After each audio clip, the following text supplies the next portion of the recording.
Welcome everybody, and it's absolutely great to be holding this event today. There is so much going on with relation to health, the environment and responsible retailing policy. So a really appropriate time to be tackling these issues through our Responsible Retailing Forum. I'm James Lohman, I'm Chief Executive of the Association of Convenience Stores. I'm chairing this event, but my main role today is to sort of get out of the way and let our excellent lineup of speakers take you through the agenda and take you through these very important issues that we're going to discuss. We'll be talking about deposit return schemes and more broadly environment policy. We'll be talking about high fat, salt, sugar and health regulations. And then we have some breakout sessions at the end. So we have sessions on track and trace, on digital proof of age, and on smoke-free. So all really important developments. And so choose which one of those you want to take part in.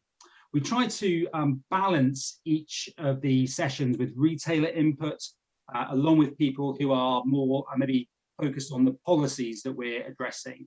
So in our first session, we have Kevin from ScotMid, we have David Dell from DEFRA, that's part of the UK government, and then Donald McCalman from Circularity Scotland, which is the scheme administrator for the Scottish Deposit Return Scheme. Then in the second session, it's Ian Taylor from SPAR and Amy Glass from the Food and Drink Federation. We're extremely grateful for all of the panelists for taking part. We really do appreciate your input and support. I think I failed to click through the slide there, didn't I? Oh, there we are. Okay. And so yeah, do think about which of those breakout sessions you'd like to be part of. So without further ado, we'll crack on. And in fact, the first presentations in each of the sessions from my colleagues at ACS, you'll be hearing from Ed Woodall talking about high fat, salt, sugar products. But first, to kick off this first session, we've got a really comprehensive presentation on the situation related to environment legislation, particularly deposit return schemes, but a host of other legislation and policy developing around that. And that presentation is coming from our Public Affairs Executive, Lydia Hamilton-Rimmer. So let's hear from Lydia. Hi, good afternoon. I'm going to take you through several upcoming environmental policies and regulations that have direct implications for the convenience retail sector. For those of you who don't know me already, I'm the Public Affairs Executive at ACS, and I lead on environment and energy, obesity, food regulation, fuel and product policy. The environment has become a large priority within government and has increasingly become a strategic focus for convenience retailers. The environment bill that underpins many of the initiatives that I will speak through today was first introduced into the House of Commons in January 2020, but its progress was delayed by the COVID-19 pandemic. It was recently confirmed at the state reopening of Parliament that it will return to Parliament tomorrow to go through the House of Commons before proceeding to the House of Lords. Specifically for the sector, the bill will introduce further policies surrounding waste and resource efficiency, such as a deposit return scheme and extended producer responsibility. ACS itself has been very proactive on environmental policy for over a decade, understanding the policies and government thinking to then work with government and stakeholders to reflect the sector's positions to reach the point where these policies become workable for the sector. We believe that engaging in environmental reforms is key to the sector's successful and innovative future. And we also see our role as essential in supporting retailers to understand and prepare for new infrastructures that these policies will entail. We believe that we're easily able to communicate the sector's green and environmental credentials to those at the heart of decision and policy making through our work with government. So over the next few minutes, I'm going to take you through some of the key policies and upcoming challenges for the convenience retail sector in relation to the environment.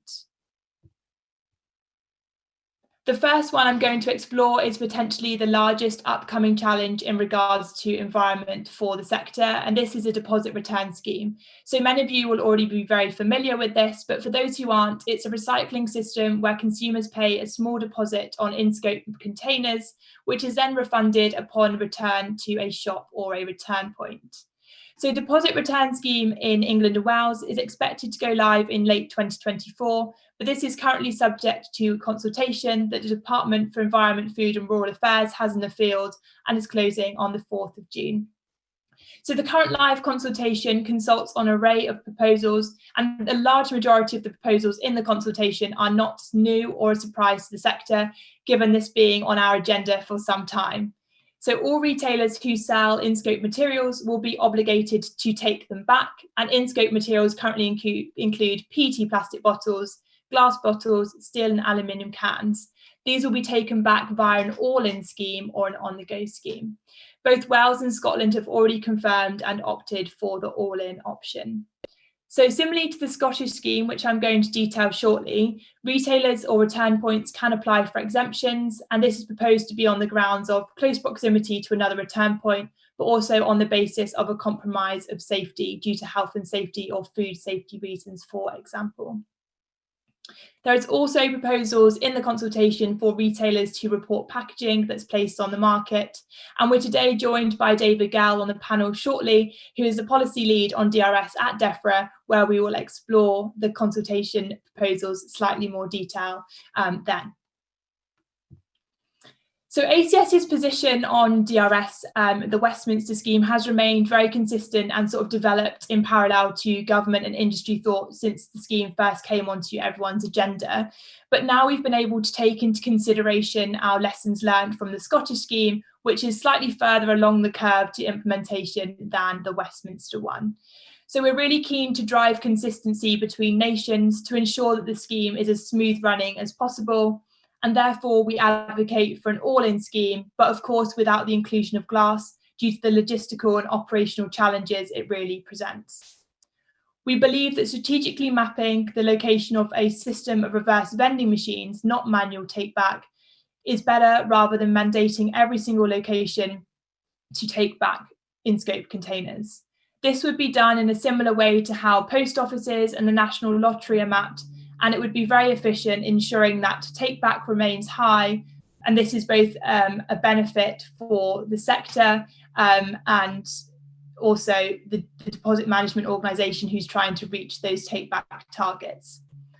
One key point that ACS has said throughout this process and continues to really strongly advocate for is cost neutrality and ensuring cost neutrality for retailers who will act as return points.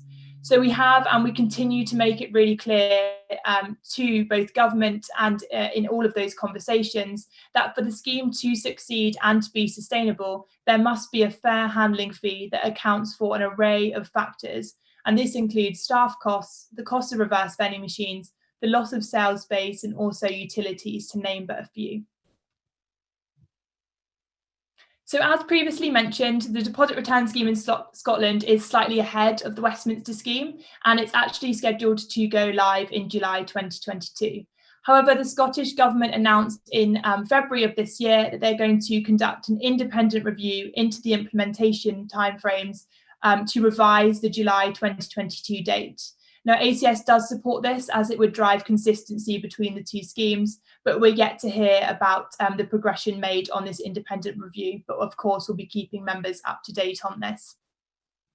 Our most recent engagement with the Scottish scheme has surrounded the appointment of a scheme administrator, the exemptions process, and also technical workshops for return point operators on the operational details of container collections and the associated infrastructure. So Circularity Scotland, who will be joining us shortly on the panel, is an industry-led non-for-profit organisation that has been formally approved now by the Scottish Government to act as a scheme administrator for the Scottish scheme. ACS has also joined as a founding member to Circularity Scotland to provide representation of the convenience retail sector within the scheme and its development. So what does this mean in Scotland for ACS and the wider sector? Well, we're kind of now at this point where we're at this point in the process where we're really able to talk a lot more about the delivery and the implementation. So through our membership with Circularity Scotland, we're actively involved in these workshops that discuss and set out the operational details. I've put a few of these on the slides for you, but include the size of bags, how frequently containers are going to be collected from return points, how the collected bags will need to be labelled, and also how the handling fee will work to cover all of those costs associated with hosting a return point. So all of these things are currently at discussion stages, but we really want to engage and work with members on these details. So we'll shortly be consulting further to get feedback of how these things would really work on the ground.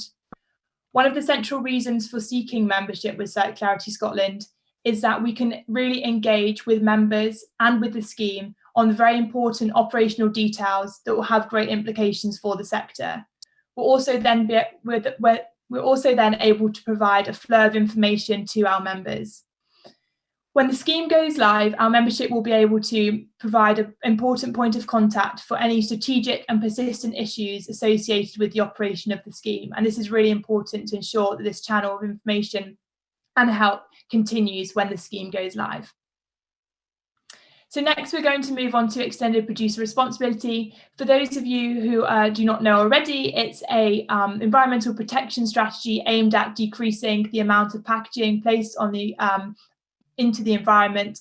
And this is done by looking at the entire life cycle of packaging and products. EPR in England, Wales and Scotland and Northern Ireland is expected to be implemented from 2023, but this is currently again subject to consultation from the Department for Environment, Food and Rural Affairs, who are consulting on this for a second and final time. And the deadline is also the 4th of June for responses with that one. So the consultation has an array of proposals, and the main central one for our sector is that it introduces a single point of obligation, preferably on the brand owner, and also some cost and reporting obligations that would fall on convenience retailers. Now, EPR is specifically a scheme that concerns retailers who are also brand owners, and that's sort of where it is most significant. One part of the consultation that was a new addition to original EPR proposals was on the take-back obligations on disposable cups.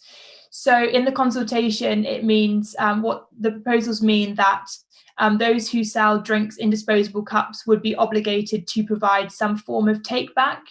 Now, disposable cups have always been up for discussion and a contentious issue within government. They tend to be seen as a symbol of consumer waste, and this is similar to plastic bags.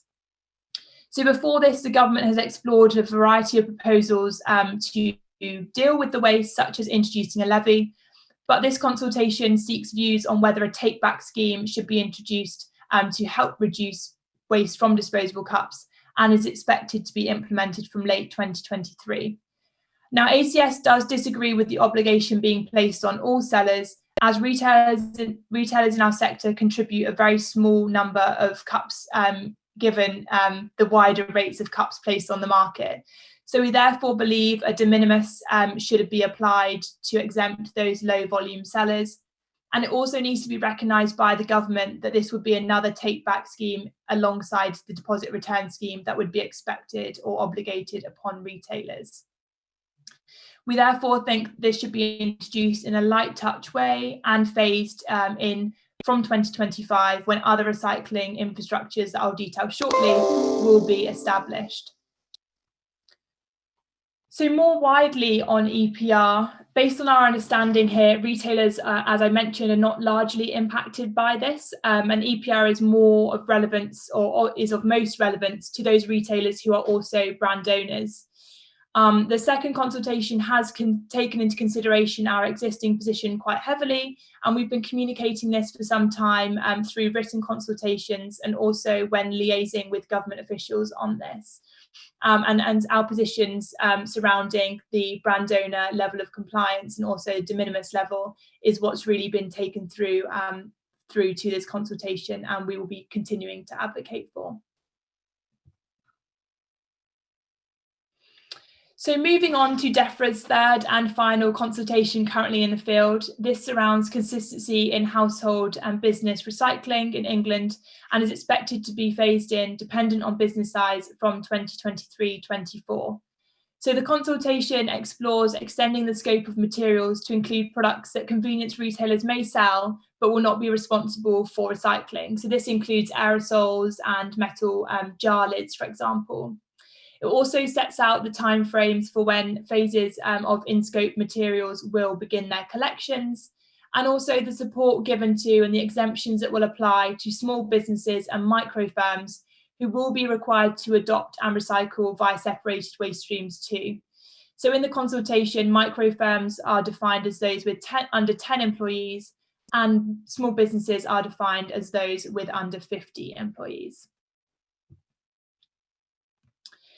So in terms of ACS's position on this, we have consulted on this before, and from what we hear from retailers, there is actually very limited household-like and business waste leaving premises. But to some degree, this will still have an impact on retailers in the way they currently dispose of their waste, given the separations.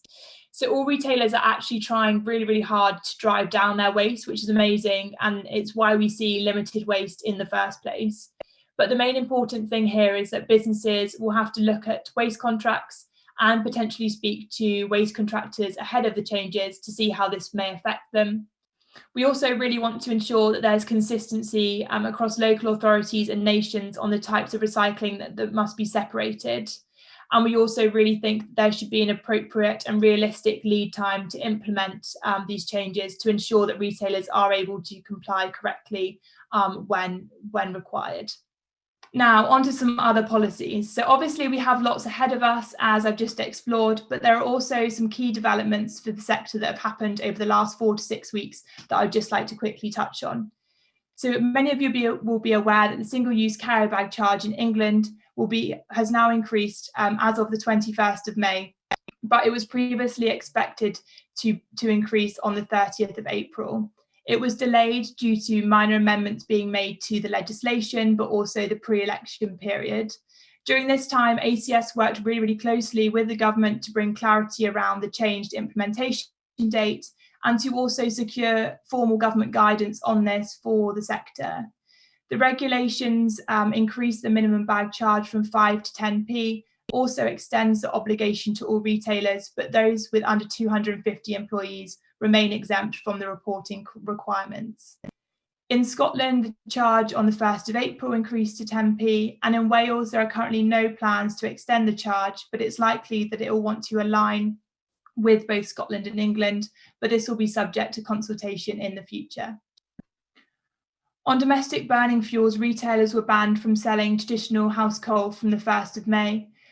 Both manufactured solid fuels and wood are also now more highly regulated, and they must be certified for sale, and they must be sold with the ready to burn logo displayed at the point of sale too.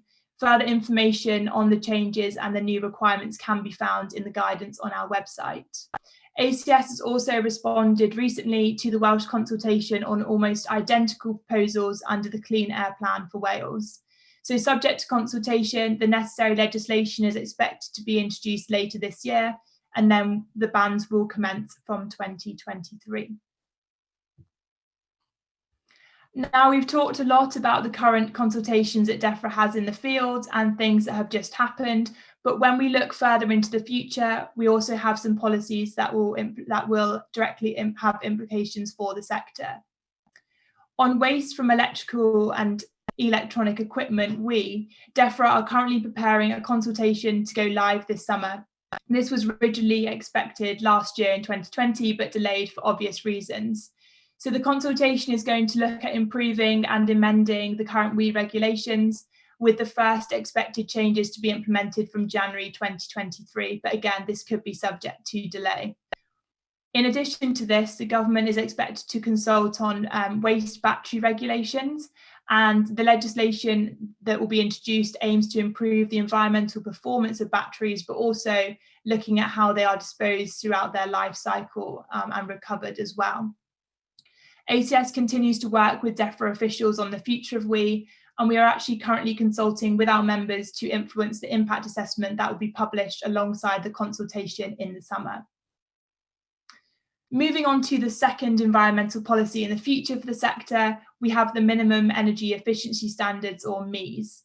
So some of you may be familiar with these if you have a domestic property above your premises. And in 2019, this is when they were introduced for domestic properties. But now MEES are going to be introduced for non-domestic properties, and the Department for Business, Energy and Industrial Strategy is currently consulting on the timetable for this. From 2027, all retailers will have to have an EPC rating of C, and by 2030 of B. So we know from our own research that many retailers will not achieve the sufficient rating, so they will have to work with their landlords to be able to achieve this. ACS is therefore calling on the government to implement the appropriate legislation that is able to facilitate those conversations between landlords and tenants to ensure that the correct investments can be made so that retailers can comply with the new regulations from when they come into effect. And last but not least, one mainly for our forecourt retailers, but E10 fuel is expected to be rolled out in September of this year. So those of you who may not be familiar, E10 fuel is an eco-friendly blend of petrol and ethanol, and it's expected to cut road emissions, which is a major government priority. Further details on this can be found on our website. However, ACS is currently working with the government to ensure that the correct information and associated infrastructures are provided to both forecourts and consumers ahead of the introduction in a few months' time. Just a few weeks ago, ACS was on an E10 working group specifically for creating a nationwide consumer awareness campaign that will give assets to forecourt retailers to help communicate the change, and also for those customers when they come to use fuel pumps with their vehicles. So as I've detailed today, we've got a lot of environmental policy coming up for the sector over the next few years. And a lot of our work is through liaising with government, both devolved and centralised, and through working groups, all of which are detailed up on the slide. ACS continues to make sure we keep members updated on any responsible retailing issues, but I would like to take this opportunity to remind colleagues that we do have a responsible retailing expert group, which we liaise with more closely on the technicalities of regulations and during consultation periods. So if you would like to join this, please do email myself and I'll get you involved. So thank you very much for listening, and please do come through to me with any questions on my presentation, or in the future if you have any questions relating to the policies that I lead on. And I look forward to working with you when these policies evolve and come into effect. And if you'd like to watch my presentation back, it will be available on the member portal. Thank you very much and enjoy the rest of the session. Thank you very much indeed, Lydia. There's a lot in there, obviously. And so firstly, thank you very much for a really comprehensive presentation. But also to remind everyone that you can go back and look at the whole of the webinar, including the presentations, on your ACS portal through the website, so the member area there. So please do that. If you want to pick up on any details, or as Lydia says, give us a call and we'll update you and talk you through the issues in a bit more detail. So I'm delighted we've got a panel now to discuss that even more. We've got Kevin Lowe, Head of Store Implementation for Scotmid Co-op, David Gell, Deposit Return Scheme Lead at DEFRA, and Donald McCalman, Programme Director at Circularity Scotland. Thank you all very much for taking part. Really looking forward to this discussion. Let's start with you, Donald. Can you just provide us an update on the timeline for deposit return schemes in Scotland? Where are we at? What's the next big staging post we're heading towards? Great. Thanks, James. Very glad to be on the panel today. Thank you for the invitation. The very straight answer as far as the timeline is concerned is the legislation still requires all parties to be ready to deliver their part of DRS by 1st of July 22. But I think everybody around the table knows that government has also announced that there will be a review of the go-live date in light of the impact that the COVID pandemic has had on all sectors. Now, they have yet to declare when that review will happen. It'll happen at some point over the summer, June, July, is my assumption. And because the date is bedded into the legislation, then it's a parliamentary decision to change the date, assuming that's what the decision is. So that actually won't filter through probably until the Parliament returns after summer. So let's be quite honest, there's a little bit of an uncertainty about that. As far as we possibly can within Circularity Scotland, we are trying to push ahead as though the date is the 1st of July. We almost are obliged to do that. And if we can have some time in the bank because the date may be delayed, then that's probably a better position to be in. But in the context of all that, we're cracking ahead on a number of different areas. I can give you a 30-second, 1 minute overview of that, James, if that would be good. Yeah, absolutely. Yeah, two main strands. We're building up the company. We are a startup. I think some of you will know that we've recently made some senior appointments to our board. We now have a chair, Craig Anderson, and a chief executive, David Harris, as well as the existing team. And we're also recruiting as we speak for other roles. Part of David and Craig's role will be to continue to boost and bolster the corporate governance aspect of the company, build the board, put in place all the necessary compliance aspects and so on. Probably the more interesting aspect for your members is the second strand, which is the core implementation program. We need to build all the necessary infrastructure, processes, systems, and so on to ensure that we're ready to go live at whatever date that happens to be.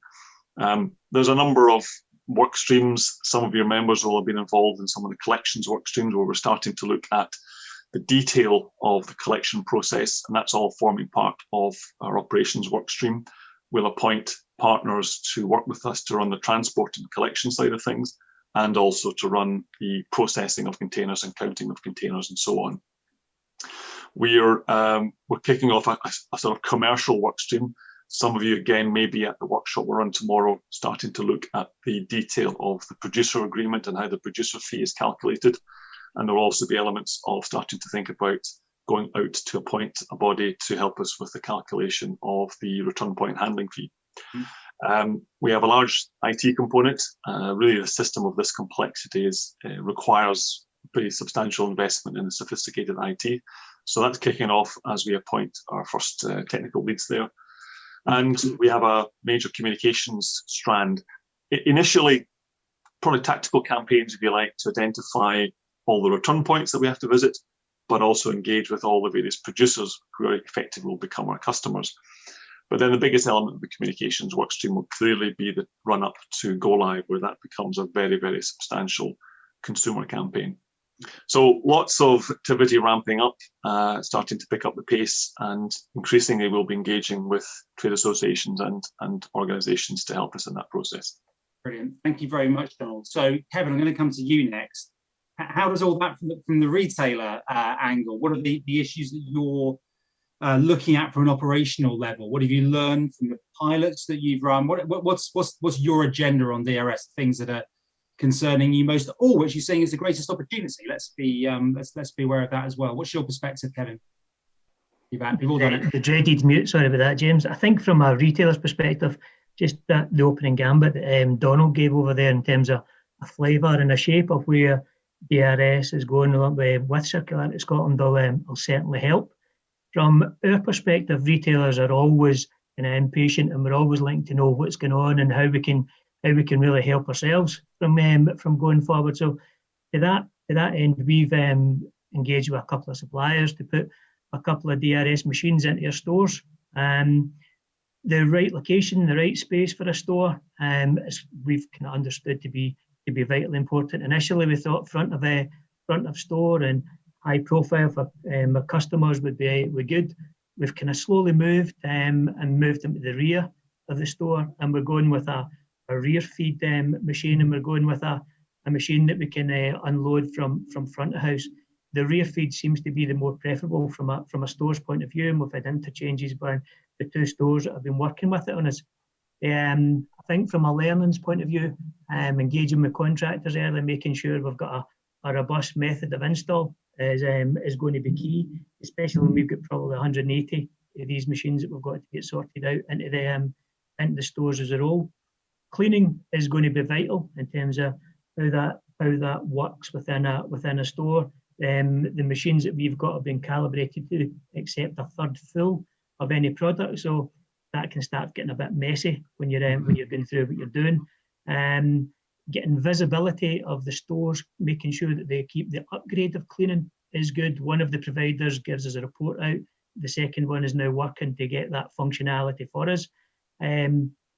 Be aware that customers are still trying to put containers into machines that aren't ready and kind of out with scope.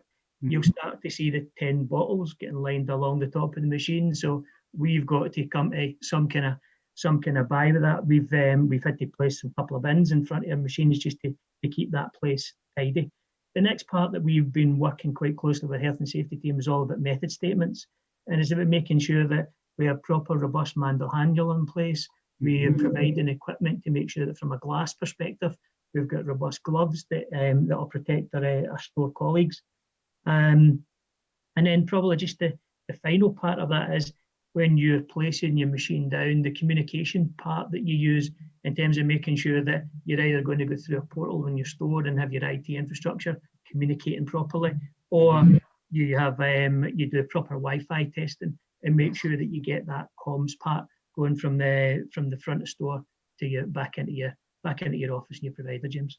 So the summary is there's a lot to think about. But I mean, that's brilliant. That's such a great comprehensive run through. I'm sure everyone's taking notes, particularly those in England and Wales who are and Northern Ireland who are looking forward to this and are obviously a little way behind. David, we are a little way behind in the rest of the UK. What's the process from here? And in particular, what's your thinking in terms of selection of stores that are going to make up that return points network? What's your current thinking on that? Yeah, so yeah, thanks, James. Pleasure to be here this afternoon. So we've got our consultation out there at the moment. It's got a couple more weeks and then it closes on the 4th of June. Following that, we will make our final analysis of the responses and set out the proposed policy and our government response, which will be accompanied with our final impact assessment. We then get into the kind of procurement of our scheme administrator for the scheme, which we refer to as the Deposit Management Organisation, the DMO, which is effectively our Circularity Scotland company for the rest of the UK. And then, yeah, that process probably takes about a year in total. So we get to sort of the end of 22, early 23, and then it's into the implementation for this scheme as well. And all the things that have just been spoken about there. So we've got a few more years to go, but you look at the timeline and there's an awful lot to do there.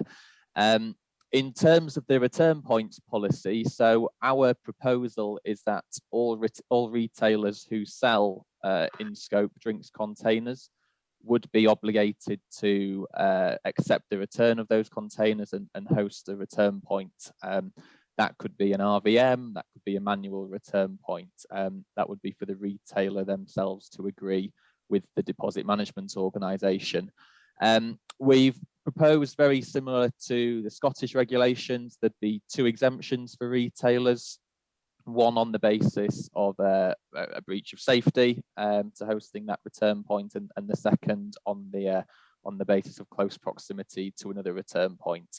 And it would be for the retailer to proactively make that exemption to the Deposit Management Organisation, who would then review the application and approve or deny that application based on the evidence that was presented by the retailer. I think key for our scheme is accessibility for consumers to be able to return their containers. We want to make it as easy as possible for consumers to do that, which is where the obligation for all retailers to host return points comes from. But we also recognise that it might not be possible or desirable for certain retailers to do that. So hence the exemptions also accompany that. Okay, thank you very much, Dave. We'll come back and talk more about this. But Lydia, what's been the thing when you're talking to members? There's a lot of factors at play here. What's been the one that you're hearing about most as retailers start to think about implementation of schemes? Yeah, so I think, thanks, James. I think there's sort of 2 things. I mean, Kevin touched on the network of having reverse vending machines, but especially for our independent members, really looking at how manual handling will work and then take back the work rather than hosting an RVM. So obviously, we always advocate for the use of RVMs, but we are aware that some stores will need to take back containers manually. So it's really understanding those operational details that we're now exploring with Circularity Scotland through the workshops there. So, frequency of collections, storage of bag sizes and things like that. 23% of our retailers have no back of house storage. So it's really those operational and logistical things that we're trying to sort of get down to understanding and learning about how they would work on the ground. I think the second point, which is sort of the central thing for both schemes, is really getting that handling fee set correctly. Obviously, with the Scottish scheme, the scheme administrator will be conducting an independent review into this and setting this correctly, but it needs to be done looking at different sizes of retailers and different business formats to make sure that there is a variable rate rather than just one fixed rate for all retail, because the cost will affect different size retailers differently. So I think they're the two things that are very central to what we're hearing from members, that making sure we get the sort of take back correct and, in a way that actually is going to work for retailers of all sizes, whether it be, a larger multi-site retailer or an independent, and then also making sure that the handling fee really does account for several things that hosting a return point entails. So staff time, utilities, loss of sales space, and really making sure that the scheme therefore has a fair set handling fee so that it can be sustainable, so that our stores can continue to host their return points without it becoming detrimental to their operations going forward. Thanks, Lydia. And Donald, can I just pick up on that? I mean, there is I suppose that the fixed cost, proportionate fixed costs will be different for different types of stores, and particularly, stores that are taking back several times more than another store, while their fixed costs are unfortunately lower. How's that feeding into the thinking about how a handling fee might be set? Yeah, we were talking about this quite recently, actually, James, internally. Most, if not all, other schemes around Europe have adopted a pretty simple approach to this. And on the face of it, it might look a little bit unfair, but to your point, the large stores absolutely have higher costs, but they will obviously be taking back higher volumes, and therefore their total net handling fee will be obviously that much higher to cover their that much higher costs. Down at the other end, it'll be lower, it'll be smaller machines, therefore lower costs, but the expectation is the volume of containers coming in will be lower as well. Now, is there a chance that's a perfectly net smooth line for all parties? No, and we're aware of that. But what we also don't know, let's be quite honest, is nobody really knows how many containers will come back. Nobody really knows accurately across, and it's now, I think, around 37,000 locations, what the actual sales are. So we have collectively an awful lot of learning to do, and to try and design to really, really detailed levels in the absence of certainty and good quality data is really going to be quite nugatory. Yeah. So we do know that we're going to have to try and get to a good first position, but then recognise once we're live, we'll learn, we'll iterate. And it comes back perhaps to one of the points touched on there as well around collection. We've touched this in some of the workshops. We have to make some assumptions for our modelling and our early planning. So for example, I think as we've said in the workshops, first assumption is let's assume we collect from manual locations every week. But we know for lots of locations that's just not going to be sensible. So as soon as we get into the actual process, we will very quickly tune that so we can align it to what's actually possible and achievable. We want to treat all return points equally and equitably. There are some that we'll be collecting from daily because the volume of containers will dwarf that of a small store. But at the same time, it's in nobody's interest that we're creating friction or piles of containers lying in streets and whatever else that we don't want to think about. So we're all learning, we're all improving the quality of our data, and we're absolutely committed to build those feedback loops in as we get into the final stages of the design and into the early stages of go live. On return point, absolutely, Lydia. Those of you who've been involved in some of these conversations before we started this sort of implementation phase will know the, let's say, intensity of debate that has waged with regards to the return point handling fee. That was one of the major reasons why we took the decision to ask an independent external body to conduct the calculations, and we're preparing tender documents to appoint that body just now. And we'll point them primarily at the legislation. The legislation is relatively clear as far as the cost areas that are within scope. Clearly, there are still interpretations to be done in terms of what those look like. So we'll push that out to somebody with a pretty broad brief and ask them to do it independently. And we'll all abide by what comes back with that. Yeah. Thank you, Donald. David, the rest of the UK, what's the approach and thinking in relation to handling fees? I think none of us want to be talking about numbers yet, do we? In terms of the process for arriving at that and how that can be fair and demonstrably fair. Yeah, sure. So our intention is to set the criteria for what the handling fee for retailers should cover in the legislation. That would be things such as the cost of sort of infrastructure in the return points, whether that's an RBM or bags for manual return points, staffing and utility costs, and the cost of the space. So we'd set that criteria in the regulations. It would then be for the appointed deposit management organisation to do the actual calculation and the modelling of that fee as they so wish, but that fee should take into account that the criteria that the regulations set out for that, and that should be fair and transparent how that's calculated, and then retailers paid a fee based on the sums that the DMO does, and that's where we're at with that at the moment. Okay, thank you, Kevin. Something's come up a couple of times. It's been about manual and RBM and that sort of mix. You gave us a really comprehensive run through of some of the issues. How viable is manual handling in this? And if I'm a retailer now in any part of the UK and I'm thinking about to what extent I'm going to have to get involved, going to want to get involved, how much would you say those retailers should be thinking about manual as being an option they should be looking at or favouring? To be honest with you, James, we're pretty concerned about where we're at with the manual piece. Our kiosk areas are really quite tight. We've got traditionally round about half our estates 2,000 square foot and below. That gives us, and if anybody knows the Scott Mid business, if you don't, we have traditionally food to go businesses that are tagged onto the side of our kiosk zone. So there's a lot of stuff going on at the back of the kiosk setup, and that does lead to some concerns that we have about how we keep the hygiene part of everything going behind those zones.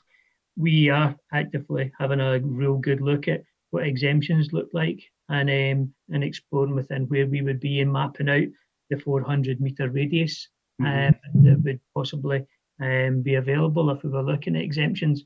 We've got, again, as I said, we've got 2,000 square foot stores, but equally we've got around about 60 stores that are under 1,000 square foot, and that then, where Lydia was saying there about next to no backup space, that's an absolute fact that it's really, really, really tight. And on top of that, containers and anything that you're going to have that you're going to be dealing with, they're currency now. So in terms of where you're going to store the amount of it's got to be secure, hasn't it? Yeah. You've got some real kind of issues, and we've been engaging with our profit protection people about what does that look like and what could it look like. And even if you're using a reverse vending machine, how you secure that kind of content within the store or in the outside of the store. We've got worries. When we had a wee bit of a trial going on in South Queensferry, we were using vouchers and putting vouchers away, and we had to pull that scheme because very, very quickly people realise what they can do, and it starts going in an upward trajectory. So one part about currency, two part about kind of hygiene and what you've got and what you offer within your kiosk. Really kind of gives it a challenge for us. Yeah. Okay, thank you. I want to move on. We can talk about DRS all day, and sometimes we do talk about DRS all day. But I also want to move on a little bit to talking about extended producer responsibility. I'm going to come to you, David. Can you give us an overview of what extended producer responsibility, what the policy is designed to achieve? What's the purpose of it? I can, yeah. Essentially, it's about making producers responsible for the packaging products that they put on the market, and therefore producers paying the costs of treating and managing that material at the end of its life. It's about incentivizing producers to use sort of environmentally the right materials, moving away from hard to recycle materials. It's about making it clear and easy for consumers to recycle packaging and having clear labelling and messaging for what can be recycled. And it's about also funding particularly local authorities who collect a lot of this material at the curbside, and the costs of the scheme help being put towards that collection and treatment of material at the end of its life. So it sounds like, I've been involved in this, so I'm not trying to sound like a first I've heard about it, but I mean, it sounds, when you say there, like a lot of new costs coming in, if you like. But Lydia, are there benefits, if you like? What are the advantages of this change in approach maybe for our sector? Yeah, thanks, James. So, I mean, I think it's agreed that the current EPR system is rather complicated because it distributes the sort of costs across the supply chain. But we have real benefits and welcome the opportunity to simplify this, which is obviously currently being consulted on at the moment, and we'll be putting our submission in very shortly. So by putting that single point of compliance at brand owner, it provides that much needed simplification across the whole scheme, and hopefully, as David said, incentivizes people to opt for more environmentally friendly packaging and product solutions. So there's a real big opportunity here for both retailers to have the cost not exactly pinned directly on them, but put it higher up in the supply chain at those brand owners, which obviously are included in the sector too, but it will still simplify it for all those stakeholders involved. Yeah. Someone who's been at ACS for a very long time, was involved in the original packaging waste regulations. I'd say this seems like a much simpler approach, but I'm sure there will be lots of complexities within it. You probably haven't got enough time to go to some of the issues about disposable paper cups and various other really important details in the scheme. But I'm just going to finish by asking each of you to, I suppose, give us a sort of closing message, a thing that you'd ask this group of retailers and suppliers that are watching to be focused on as we head towards deposit return schemes, we head towards EPR. So Donald, I'm going to start with you, and then I'll come to Lydia, Kevin, and David. So Donald, what's the enduring message you'd like to leave with this group? Oh, where to start? I think I would suggest that what we're doing in general terms is the key thing. Prepare, get to know what your obligations are, think ahead, don't leave it too late. As we've probably heard today in other places, in essence, DRS is actually a relatively simple thing at a high level, but as we heard from Kevin and others, into the detail, there's a lot there, and the sooner you prepare and start thinking about it, then the more time you have to do what needs to be done, whether it's think about different types of machines, adjust your processes, prepare adequately, think about your staff, your customers, and so on. So I would strongly advocate, even though there is some uncertainty about what the go-live date is, think as though it's happening sooner than you think, and press on. That's great. Good, great message. Lydia, one key message. Great, thanks. I mean, it touched on in the panel session, but also my presentation. There's lots of environmental regulation and policy coming our way, but I think as a sector we can be really positive about this, and our engagement to get them right is really, really important. So, every piece of member engagement that we get, and the working with government and stakeholders on this will really set us up and prepare us well for when regulations come in, and also show ourselves as a sector as really open arms to embracing sustainability and sort of green initiatives for the sector. Brilliant. Kevin, final word from you. Potentially, if everything goes the way that we see it going, we'll have to return 51.5 million containers in a year. That's assuming that we return 100% of what we're looking for. In terms of kind of going forward, just that clear communication with retailers to give us a timeline that we can work there, and retailers love timelines, as I said already. And just one other kind of small point is just give us enough time to engage with our IT requirements so that we can work with our third-party IT teams to help us get into a good position. Brilliant. Thank you, Kevin. David, you get the final word. Thank you. I'll probably follow on a similar theme, particularly for us engagement at the moment.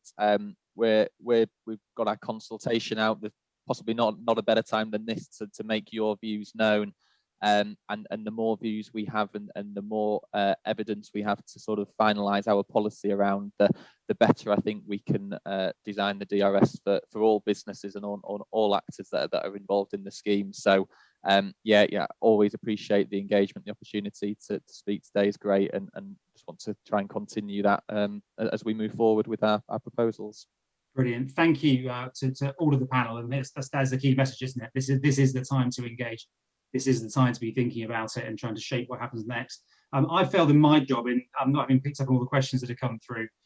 So what I'm going to do, we'll ask questions of the panel by email and put them up on the portal so people can see the answers to that, if that's okay.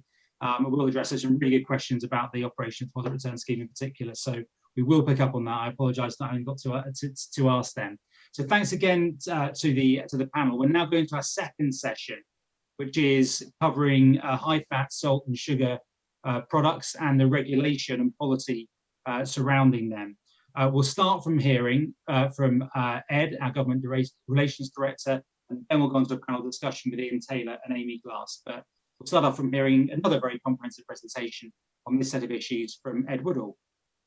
Hi, good afternoon, everyone. I'm Ed. I'm Government Relations Director at ACS, and I'm going to update you on the latest developments with the high-fat salt sugar regulations and the consultation that we've all been working on and monitoring closely over the last 6 months or so. But before I get into the detail of that consultation, I thought it was worth just looking back at where we've been to on the obesity policy and successive Conservative governments in this area. It started back in 2016, the David Cameron government bringing forward the Chapter 1 Childhood Obesity Strategy. The real focus of that strategy was around the soft drinks industry levy, but the rest was very much heavily criticised for not going far enough. And that then resulted in Childhood Obesity Strategy Chapter 2, which is really the foundation of the policy proposals we have that are being brought forward now. The government obviously taking a sort of prevent strategy, trying to reduce pressure on the NHS. And all of this has really been accelerated by COVID. As with many trends, the government brought forward another obesity strategy, this time much shorter, focused on the whole population and with some real specific recommendations to consult on restricting high-fat salt sugar products, their promotion and their location in retail settings. And that's where we got to the consultation at the end of 2020 around bringing these measures forward. And we've all been engaging in that consultation. Thank you to all those that responded. ACS and other groups continue to be in close consultation with the Department for Health on this consultation, trying to make some sort of practical points, make the whole proposals more workable for retailers. And I will take you through where we are with that a little bit later on. But I suppose my point here is that this is not the end of the journey. This is probably just the beginning, because we also had a Queen's speech and clear indications there again that the government would be bringing forward more measures to tackle obesity, mandatory calorie labelling in the hospitality sector, further restrictions on advertising on television, and a complete ban of junk food advertising online. So I think we've got clear indications that the government wants to go further. It's a real priority for them and really sort of reflects the realignment of this Conservative government. They are probably more willing to intervene, more willing to regulate markets, particularly to address public health problems, particularly to address areas that will be a challenge for the NHS, which is central to their kind of political outlook now. But I think it's important for us to continue to reflect the challenges this poses for business and also the tensions that this has with voters and our customers as well. And some polling that we commissioned just recently at the beginning of this year looked at, what's the overall support for interventions by the government to ban high-fat salt sugar products and the promotion, or for them to intervene and make it more difficult for people to buy these products. And I think there's a net overall opposition to these type of interventions. But importantly for this government, that opposition grows in some key locations, those what is now called red wall seats in the north, but also with lower income households, which is meant to reflect their new voter base as well. So I think it's important that we continue to engage positively, constructively, and reflect these points to the government, as we have been doing for the last 6 months and over a number of years. So if that's the big picture, let's drill down into exactly what the consultation was proposing. And you'll be very familiar with the content here. There's three sort of key areas. So a ban on volume promotions, those types of promotions that try and sell customers more than they need of high-fat salt sugar products. So buy one, get one free, for example. Restrictions on where high-fat salt sugar products could be located in stores. And also an equivalent approach to locations for online platforms. So on a website, just like you can put something in a store entrance, you wouldn't be able to put something on a homepage.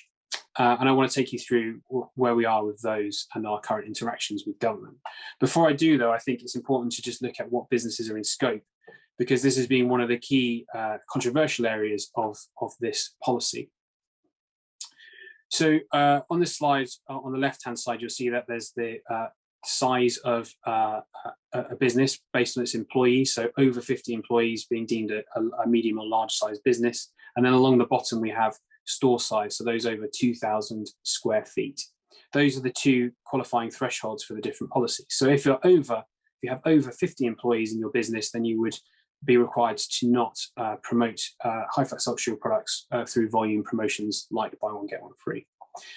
If you're over 50 employees and you have stores over 2,000 square feet, then equally you would not be able to promote the location, those products by location. So put high-fat salt sugar products in a store entrance or at the till.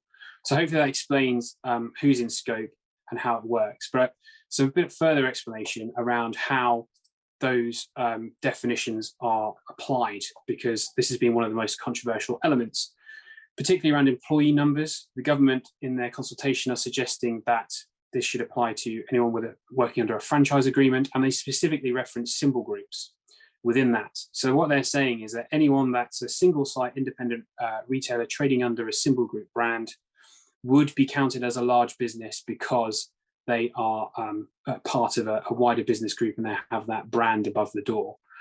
We have strongly argued that those retailers trading under symbol group brands are not the same as franchise agreements, and they are very clearly counted as small businesses in all other policy settings across the government, and that they should be excluded from this policy.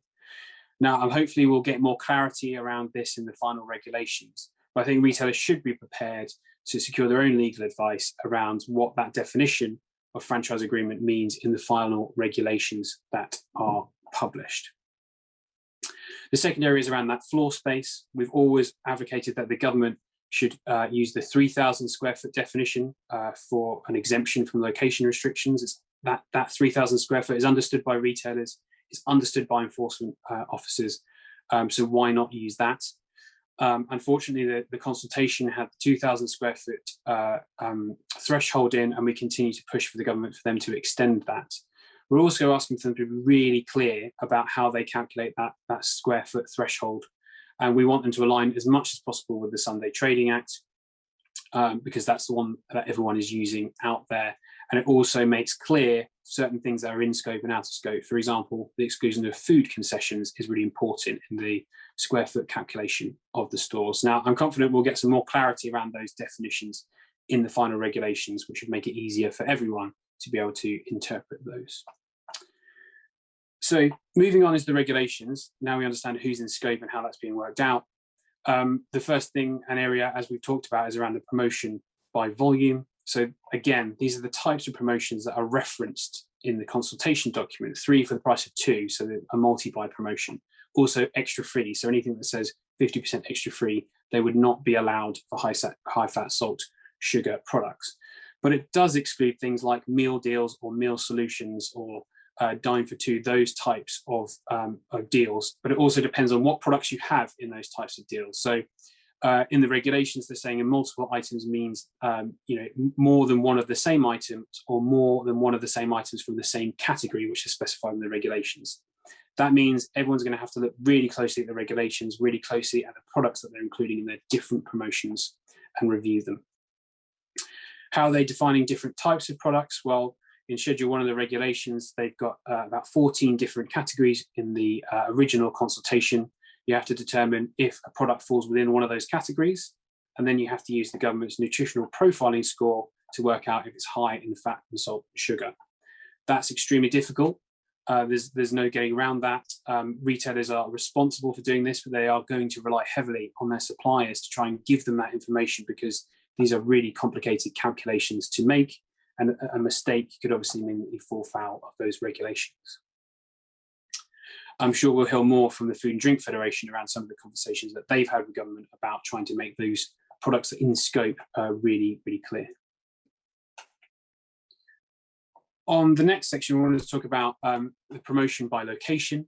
And this is the real concern for the convenience retailers. Obviously, we have limited space in stores. So if you're stopping us from putting certain products in stores, that's has a real impact on our ability to lay out stores. And we estimate that compliance with the promotion restrictions, the location restrictions, could cost up to £13,000 per store, because this isn't just about moving stock, it's actually about moving fridges, and refitting the store to account for these changes. So what's in the regulations is that you can't put product, high-fat salt sugar product, within 2 meters of checkout, within 2 meters of a designated queuing area where there is physical designation of that space where people are intended to queue, at store entrances. And there are 2 options in the consultation. We wait for confirmation on which one it will be, whether it will be a square box or a semicircle. And then at the end of aisles. So no end of aisle displays of high-fat salt sugar products as well.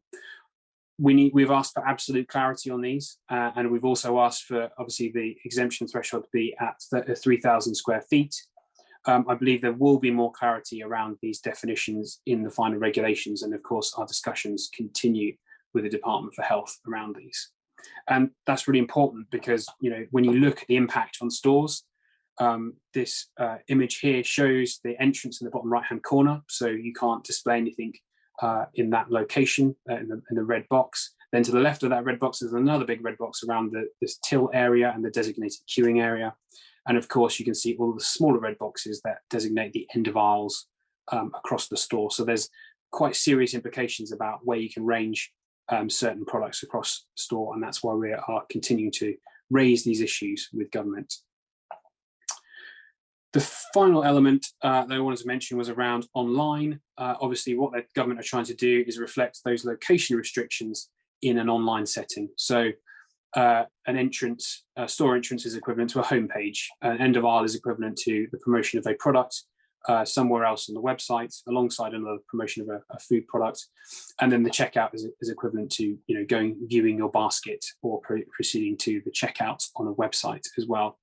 There are, you know, a great deal of uncertainty around the definitions that were included in the regulations.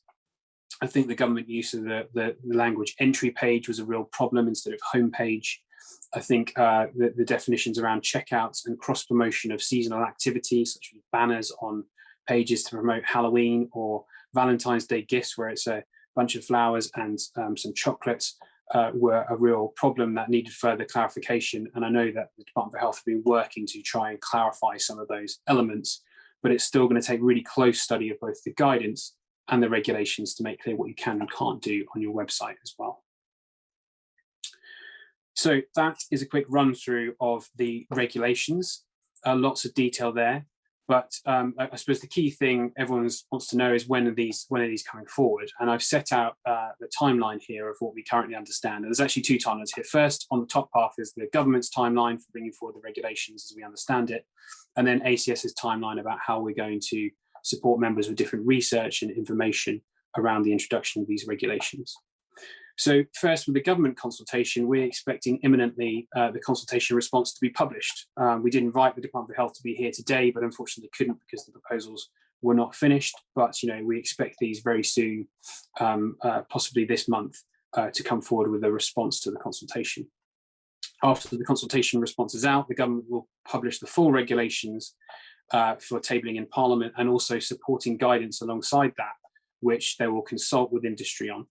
So guidance to interpret those regulations, there will be further consultation on how those are developed.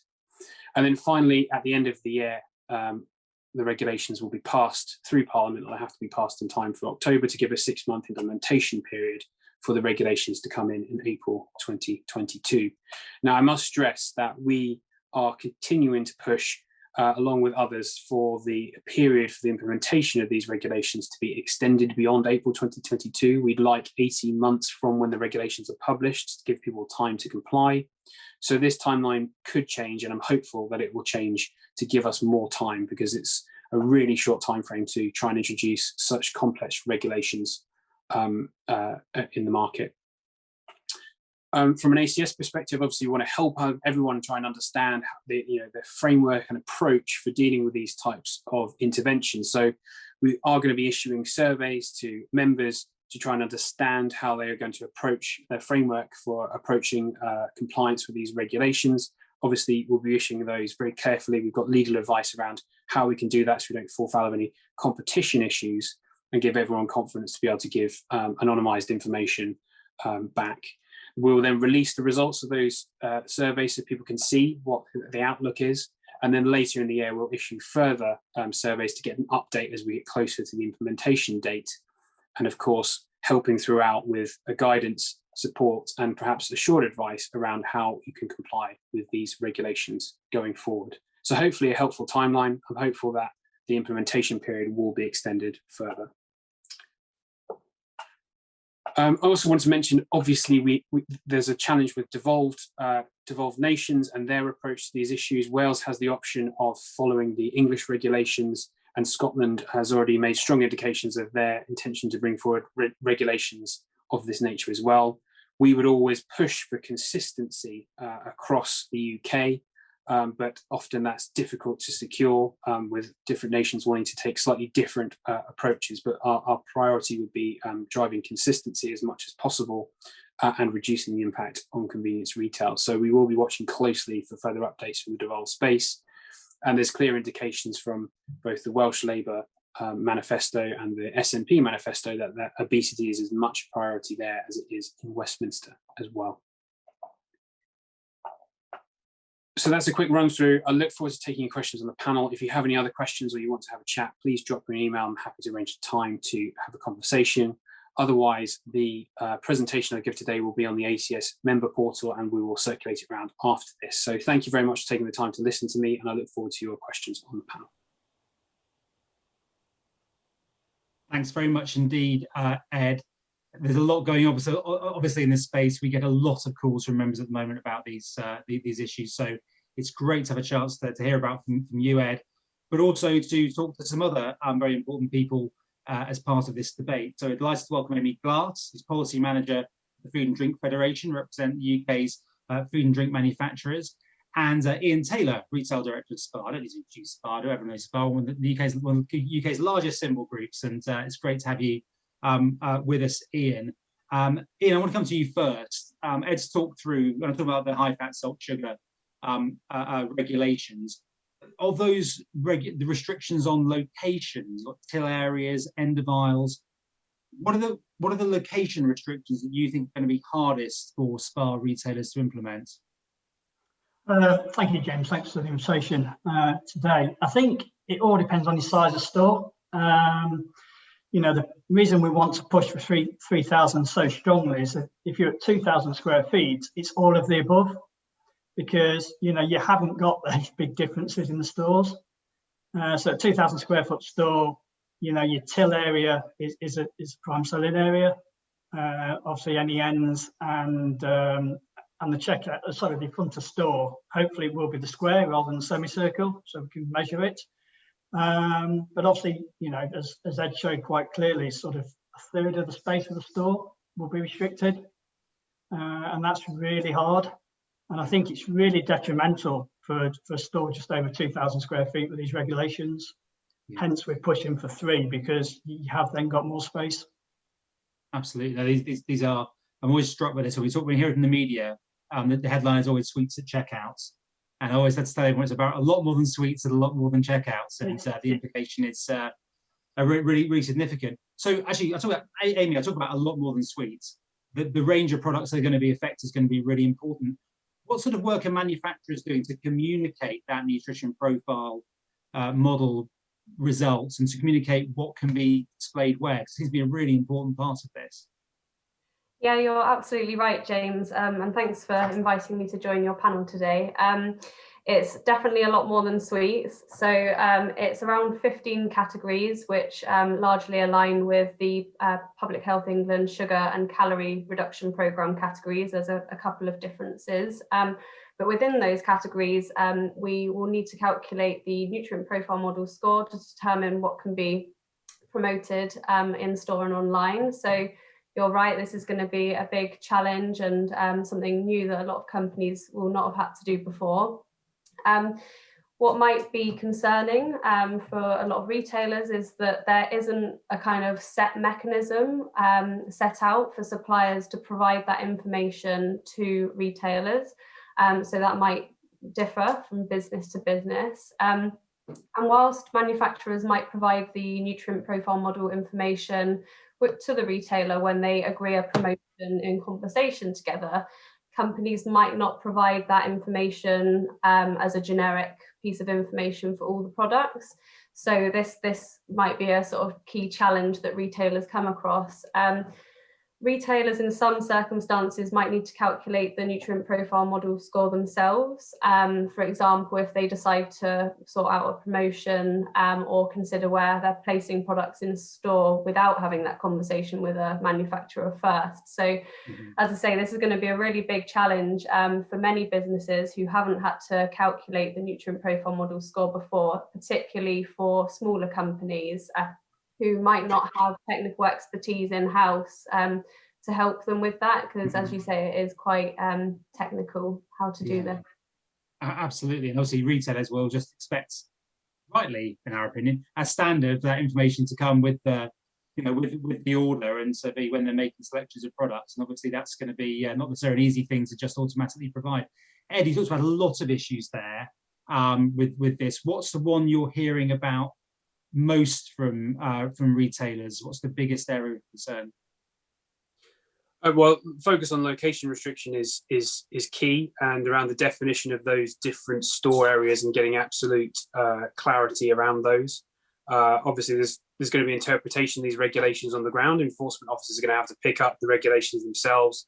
They're going to have to interpret the guidance, and I think people want real consistency around what those different elements mean. And it's amazing how much one word in a piece of regulations can make a big difference in terms of determining whether it's a main aisle that's exempt or whether it's an aisle that's exempt, and the interpretation of that ground on the grounds can be very different. So I think really clarity around those definitions in the regulation is what people are seeking, and also clarity around the definitions of different businesses in scope. So I invested quite a lot of time in that presentation to take people through the calculation of employee numbers and of store size to sort of make clear about location.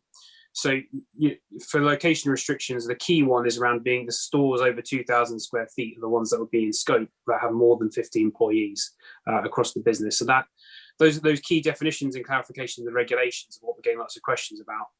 In addition to that, and there's lots of things here, there's not just one set of questions we're getting, it's around different types of promotion. And I think that's because those draft regulations around volume promotions, people wanted real clarity around what types of different promotional mechanisms are included in there. And there are some examples in there. Of course, lots of people are doing lots of different promotions that change quite regularly and give people the option of different products in those different promotions. So I think that's where the next stage of this, getting the final regulations is going to be key, but also the guidance that supports that, so people can have a real clear check and think about how it works back to their business. So there's lots of questions, and lots of priorities. Lots of priorities, and we're going to really try and help people sort of triage those and further engage with Department of Health to get clarity on that. So Ian and then Amy, I'm going to ask you this, and we've got to be careful because legally, individual companies have to come up with their own views on what promotions they want to run, pricing strategies, marketing strategies, and when we do try and get more information from members and from retail suppliers and wholesalers, we have a legal opinion which we're working within to ensure that we don't cross any boundaries in terms of competition policy. So talking in general terms here, the promotion restrictions, Ian, how severe an impact with the changes in the promotional mechanisms that you can use as a business and that retailers can use, how significant are they likely to be? Just thinking around the edges, or will it mean we'll have to really change quite fundamentally some of the ways that we trade? Well, I think, like with anything, you look at the rate. As long as we've got clarity, and I think as Ed has pointed out very clearly there, that if anything's left to interpretation, then people go one way or the other. And we've got this, meal deals and what's included in a meal deal, or an offer of a dine-in deal, and what you can't put in it. But I think as long as you can see something's logical, and to a degree on volume promotions, if you're doing a volume promotion on high fat, salt, sugar products that you're encouraging, a bog off, say, then you can see the logic a little bit of why you might not want to do that going forward. But you can't see the logic in things like the location and things. So I think as long as it's logical and as long as there's little interpretation, then everybody will be fine. And I think just picking up something Amy said there, I think one of the unintended consequences of this is that local suppliers, we will really have to think twice about what products are going into store. We want to push local suppliers, we want to push small suppliers, but they've got to, you know, we need that work doing. We need to know what products are high fat, salt, sugar and not. And you can't just then put a local supplier on the end, because some of the products will be high fat, salt, sugar. Sure. And it's the legal obligations on you as a retailer. Exactly, so it's on the retailer. It's on the retailer. Yeah. Same from free from and everything else like that. So I think you've really, you know, it's not just one thing. You've got to work through the whole of it, you know, what you're looking at. And I think, you know, as Ed was trying to point out there, one thing leads to another, leads to another, leads to another. And you really have to think about the whole store then and what you can do. Amy, what sort of changes are manufacturers making now and thinking about? And do you think we'll see like just a wholesale change, a big change in the way that suppliers look to promote their products, type of mechanisms they use, or will they find a different way through, or will they just stop promoting those products as a whole? What's the reaction going to be, do you think? I guess it's hard to say at this stage. It's still early doors, and I definitely resonate with Ian and Ed's points that they're just trying to understand what these rules mean at the moment, and there's a lot of grey areas. So there's a lot of backwards and forwards between us and the Department of Health and Social Care to sort of say, you know, what's in and out of scope, what do these rules mean, how, you know, in terms of how they've been drafted. So I don't think we can say what the market's going to do in response to this at this stage. And I guess, you know, government is going to be regulating the market dynamics and how companies compete with each other in a really unprecedented way. So it's going to be interesting to see what happens. Companies will likely have different approaches depending on their portfolios and whether they're a big business or a new entrant to the market. And I think if you're a new business, this is going to be a really big challenge because, you know, one of the key ways you help to make customers aware of your products is through this kind of location or some sort of promotion. So if you're in one of these categories and you are a new entrant to the market, you need to get your thinking hats on, I guess, and innovative ways to sort of make your products more noticeable in the store, which, you know, without breaking the rules, obviously. But yeah, I totally agree with Ian and Ed that it's a lot about the certainty of the rules at the moment and just wanting clarity about, you know, what exactly we're allowed to do and what we're not allowed to do. Absolutely. Thanks, Amy. Do ask questions, by the way. I'm going to try and actually ask them this time. So do ask questions from the audience, and we'll pass them on and see what the response is. Ian, I want to come to you next. If we had a government minister here, they would probably be saying, well, this is going to drive changes in behaviour. You know, you'll find that convenience stores and other retailers will start giving more priority to healthier alternatives. There'll be reformulation from manufacturers to get into a different results with the nutrition profiling model. How much can we do, Ian, to sort of positively to adjust with these changes so that we're less heavily affected by them? Is that really feasible? I think, you know, the industry was already moving to healthier products, and you know, it's like anything when you talk about the obesity legislation, people go, "Oh, you can't be against that legislation, can you?" Well, no, we're not. It's just how it's implemented that we may differ from the Department of Health somewhat. But I think we're already moving, or we're moving. The industry was moving. I think it's disingenuous if the government thinks we weren't moving that way anyway. And certainly a lot of the supply chain and suppliers have done a lot of work. You know, we took, you know, over 200 tons of sugar out of our own label soft drinks, etc. So we're all moving that way. But with convenience retailers in the main in Spa, we haven't got that big of stores. If we move something from an end to the next, to literally round the corner, it won't take a lot of time for somebody to find it. So, you know, and that's what I talk about. You know, is it logical to what we're doing? Yes, we want to move to you know, to go with the legislation, and we will try and go to legislation, obviously, as much as possible.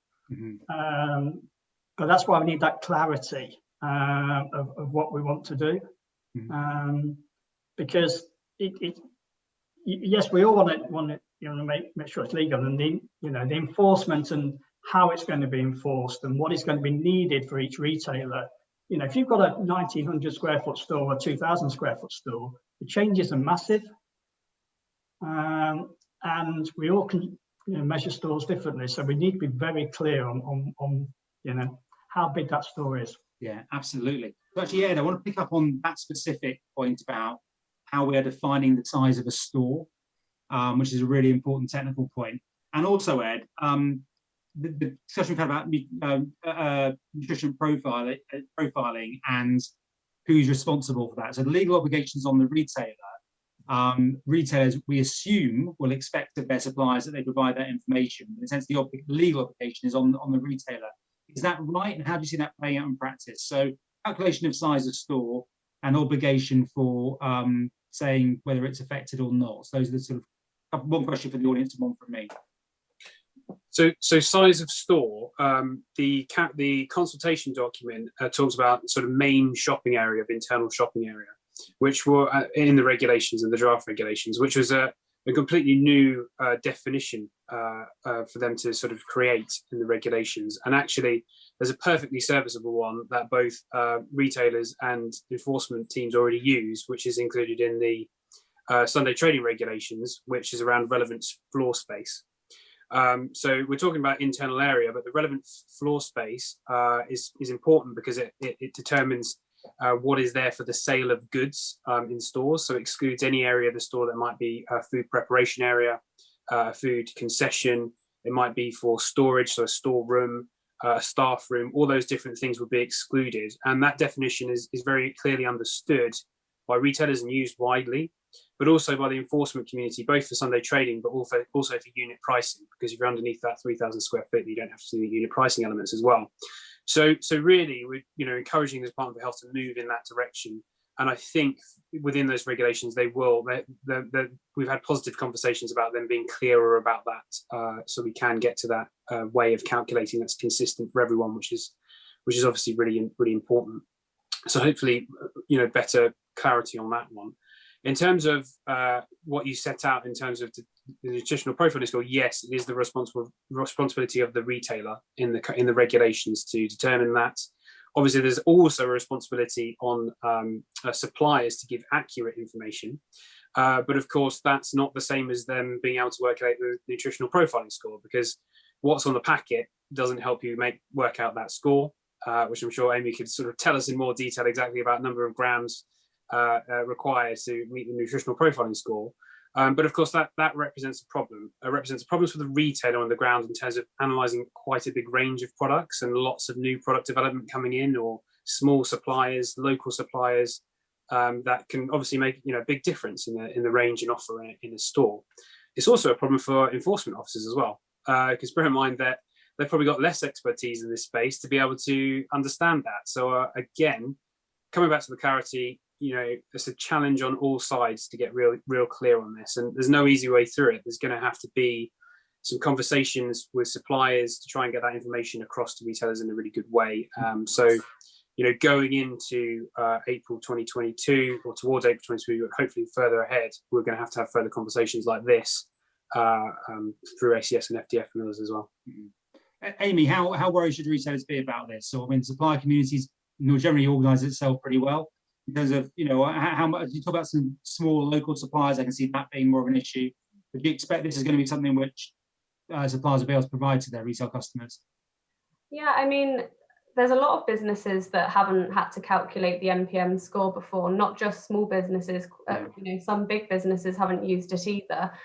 So one of the things FDF are doing at the moment is having a look at the technical guidance that was developed over 10 years ago, when the model was launched, to actually think, how can we make this technical guidance more easy for every business to be able to do, that doesn't have the kind of background that some of our larger businesses might have with the experience they have in calculating the score. So this will hopefully be helpful both to smaller manufacturers, but also to retailers as well, in terms of how to calculate it, making it as clear and consistent for everybody.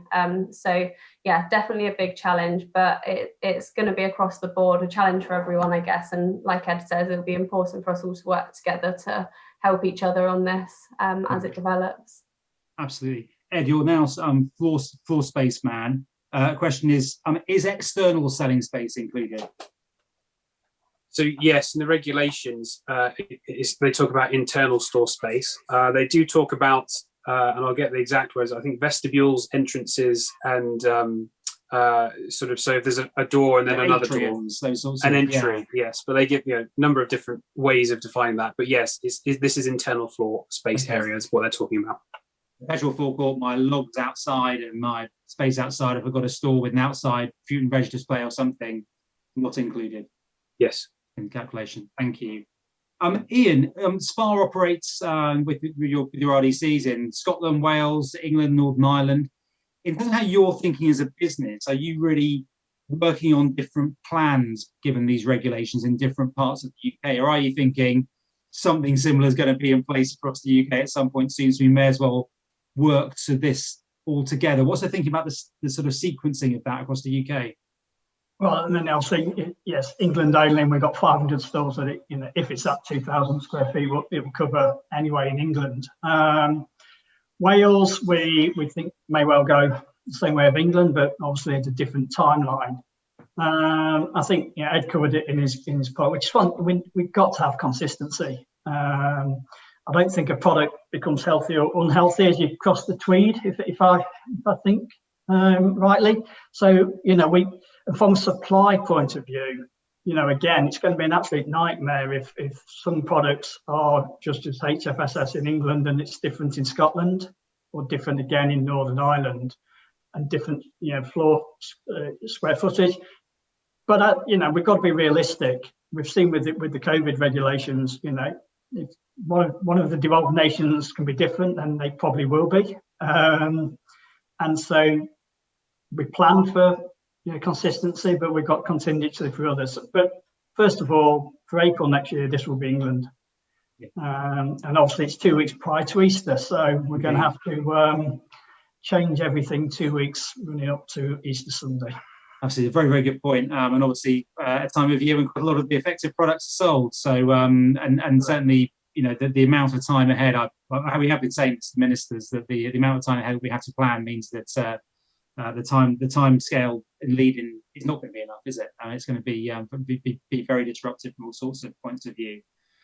Ed, give us come to you, and then I'll go to the final word from Amy and Ian. But Ed, what's your sense of where this might end up? Are you optimistic that we can get some of these issues cleared up, or are you sending a slightly more cautionary note to the sector?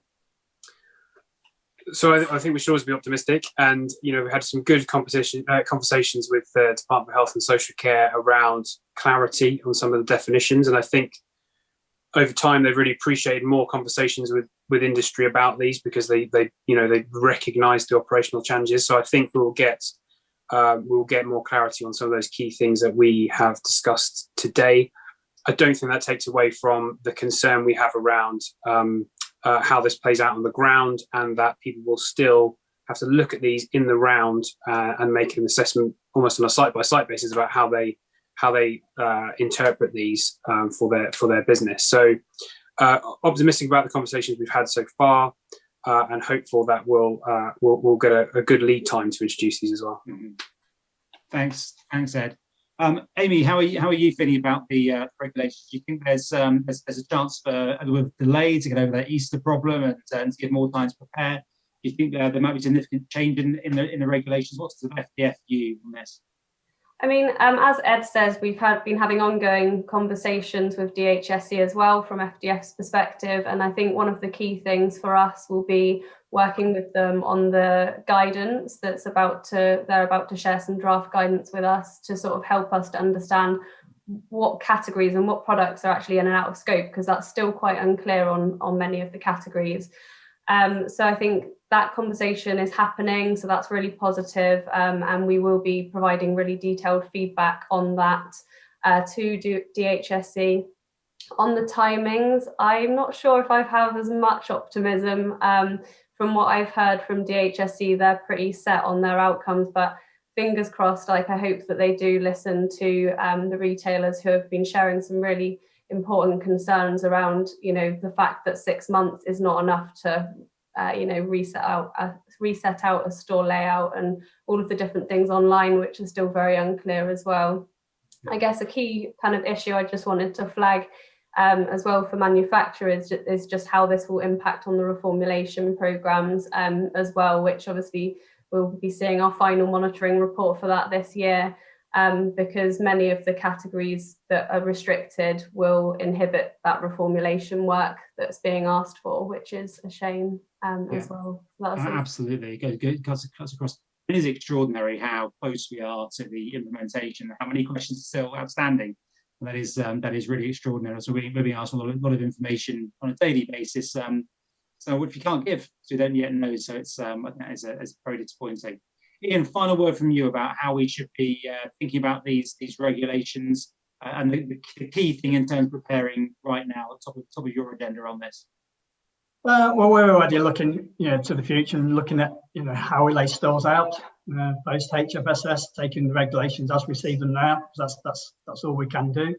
I would advise any retailer, if they're looking to relay their store, to have that in the back of their minds now, because you certainly don't want to do it twice. And some things aren't going to change. Retail always adapts, it always changes. We'll look at where we put our promotions, we'll look at how we do it, and as I say, how we lay the stores out. So, where there's opportunity. So we'll have a look at how we. It is going to change the way we lay stores out, but we'll adapt to that. Great. Look, Amy, Ian, Ed, thanks very much. Really insightful panel discussion. I think I actually picked up all the questions, I think most of them there, which is unusual for me. So thanks very much for taking part. I know that we obviously dedicate a lot of time to it today. We're getting a lot of questions about this. It's absolutely top of our agenda, along with a handful of other issues. We'll see a lot more information come out on this. We will issue guidance as soon as we can, once we see the regulations. We're looking at whether we can issue assured advice to support members to comply. Ed talks about local authority interpretation being important. That's exactly what our assured advice scheme is there to do, to try to help with. We'll continue to stay very, very close to this. So please keep in close contact. Look out for the information that's coming across, and look out when we ask you for information. We try and help everyone in the sector to prepare for what are some very significant changes coming down the line. So thanks to the panel, and now it's the last part of the Responsible Retailing Forum, which are our breakout sessions. So we've got 3 breakout sessions. Group 1 is on track and trace with Joe Hall from HMRC. Group 2 is on digital proof of age with Catherine Walters from the Proof of Age Standards Scheme. And then Group 3, you get to see Ed again to talk about the smoke-free agenda and what's next with that. So there's so much on the agenda at the moment. We could easily have had a full Responsible Retailing Forum with these topics, or even just one of them. There's so much going on, but 5 substantive topics to try and handle in one day. So we're doing these breakout sessions to try to allow us to do that.